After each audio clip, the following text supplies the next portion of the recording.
તો મિત્રો 2024ની અંદર તમારે પેટીએમ યુઝ કરવું હોય તો મિત્રો તમારી પાસે એટીએમ કાર્ડ ના હોય અને તમે ઈચ્છો હો કે બેંક એકાઉન્ટથી પેટીએમ લિંક કરી અને તમે કોઈ મર્ચન્ટ એકાઉન્ટને પે કરી શકો પ્લસ કોઈ મિત્રોને તમે યુપીઆઈથી પૈસા ટ્રાન્સફર કરી શકો. તો કોઈ એવા મિત્રો હોય જેને પાસે એટીએમ કાર્ડ ના હોય અને પેટીએમ યુઝ કરવા માંગતા હોય તો પ્લે સ્ટોરની અંદર 4.5ની રેટિંગ આપેલી છે અને 500 મિલિયન મિત્રોએ આ એપ્લિકેશનને ડાઉનલોડ કરેલી છે. આ એક યુપીઆઈ પેમેન્ટ આપણે આ એપ્લિકેશનથી કરી શકીએ છીએ.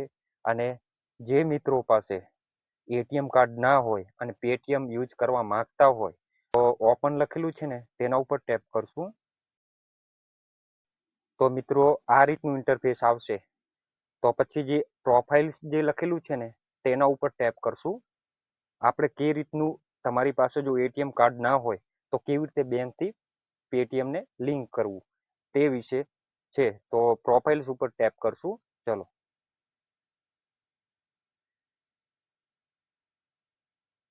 તે પછી અહીંયા એડ બેંક એકાઉન્ટ જે લખેલું છે ને તેના ઉપર ટેપ કરશું. તે પછી આ રીતનું આવશે સિલેક્ટ યુ બેંક. તમારી પાસે મિત્રો જે બેંક એકાઉન્ટ હોય ને તે સિલેક્ટ કરી લેવાનું. ચલો, તે પછી વેરીફાઈ થશે. વેરીફાઈ કર્યા પછી તે પછી મિત્રો કન્ટિન્યુ ઉપર ક્લિક કરશું. તે પછી આ રીતનું ઇન્ટરફેસ આવશે ડેબિટ કાર્ડ ને આધાર કાર્ડ.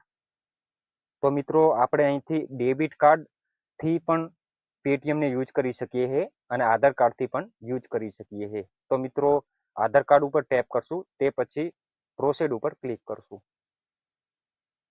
તે પછી આધાર કાર્ડના 6 ફર્સ્ટ આંકડા નાખવાના રહેશે. નાખી અને પ્રોસીડ ઉપર ક્લિક કરશું. મોબાઈલમાં એક ઓટીપી આવશે. ઓટીપી નાખી અને કન્ટિન્યુ ઉપર ક્લિક કરશું. તો મિત્રો અહીંયા પિન એક સેટ કરવાનો રહેશે. તો તમને જે યાદ રહે ને એ રીતનો પિન સેટ કરજો. કેમ કે મર્ચન્ટ એકાઉન્ટમાં કોઈ મિત્રોને પૈસા ટ્રાન્સફર કરતી વખતે આ પિનની જરૂર પડશે. તે પછી નેક્સ્ટ કરશું. તો મિત્રો યુપીઆઈ પેન સેટ થઈ ગયો છે. તે પછી આપણે અહીંથી કોઈ પણ મર્ચન્ટ એકાઉન્ટની અંદર પૈસા પે કરી શકીએ છીએ અને કોઈ પણ મિત્રોને પૈસા ટ્રાન્સફર કરી શકીએ છીએ વગર એટીએમ મિત્રો. તો તમારે એટીએમ તમારી પાસે ના હોય મિત્રો અને તમારે પેટીએમને યુઝ કરવું હોય તો તમે બેંકથી પેટીએમને આ રીતનું તમે લિંક કરી શકો છો મિત્રો. બરાબર? ઓકે તો મિત્રો